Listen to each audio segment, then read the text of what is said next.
But with that being said, we do need to keep in mind there is a flashlight and med kit in the lobby.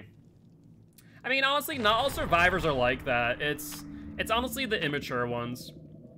Fact of the matter is, like, almost all, I would say 1,300 of you guys here, as part of the Guilty Ones, were survivors that I played against and are quite nice. I just came back to 2 salty survivors. They are survivor pudding ingredients, to say the least.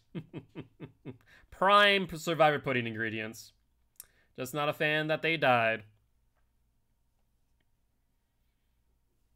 Yep, 1 win on the Twins. We have time for roughly 4 more matches, so fingers crossed that we can at least get them to 5, at least show some progress. Say something like 70% of survivors do something like that. It definitely is. I wouldn't say it's that large of a number. Normally they kind of like give a GG's and leave, but that's about it. I looked over, my face was like, Yeah, nah, that sounds about right. Yeah, unfortunately, I would say it's not really a majority. I'd say it's less than 50% of survivors who do that.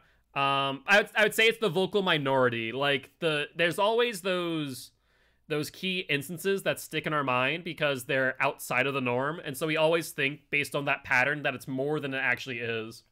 It also, I think, depends on the ranking. Normally, people on the higher ranks are not as toxic, but once you get into, like, I don't know what it is, like, their green ranks are probably the worst. Green ranks, I find, like, that's where I remember my most toxic moments of other people. Yeah, exactly. It's not worth the time and effort to, like, insult someone personally. It just shows, like, it's okay to be upset at or frustrated at the game, and, like, at the character playing against you, but once you make it, like, personal and start attacking a person, then it's the equivalent of, like, going up to someone in the street and, like, telling them to screw off because they bought, like, the last ice cream cone. It shows a sense of entitlement. But we do see 2 survivors over here. They're trying to hide in the corn, but I just ain't having it. I just ain't having it, Claudette. Let's keep you in the corn for a bit. Looks like we do see or get a driver failure there. So we do see a second survivor. Is that a second sprint burst? It is. All right, let's chase you down. Let's see if you go for pallet. You do. So, interesting. I mean, sure, if you do it up, my friend. Do it up. I do hear a gen over here. That's 110% of brand new parts if I've ever seen one. I respect the play, Claudette. I really do. That was a very, a altruistic play to try and get that going. The real play would have been, though, to take the hit and then do that. But I appreciate it. You think it's because green rings are newer? Probably. I would say it's probably because green rings are newer, and I feel like they're in that stage where, like, they know enough about the game, but not enough about the game all in the same breath, if that makes sense.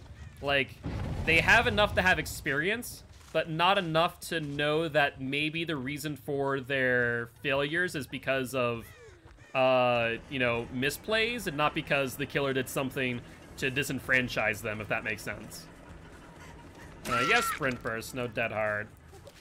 Let's see if she has DS. Yeah, there's that potential as well, I would say. You're not wrong in that thought process.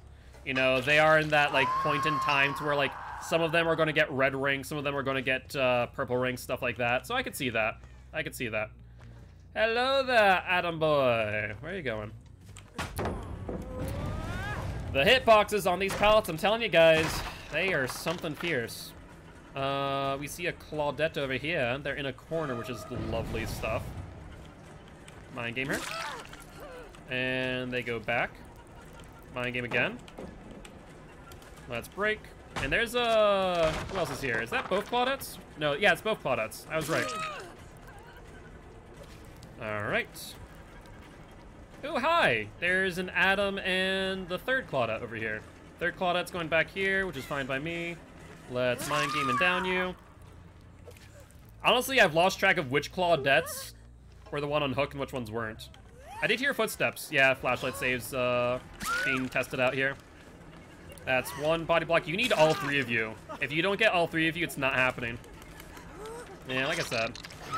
Just not happening. We're gonna pick her up. No, I'm not. Psych. Down you. And you put yourself in a pretty bad position. All right, if you guys want to run the poll, I think right now is the right time to do so. Oh, criminy. This one's gonna need to be a quick one. Sounds good, Frankie. Thank you, thank you, thank you. There's a DC. I mean, I don't really understand the DC at this point in time. There's no real reason to do so. You might as well just die and get your blood points, right? Alright. Honestly, this was a pretty quick match. Let's see if we have a hook close enough.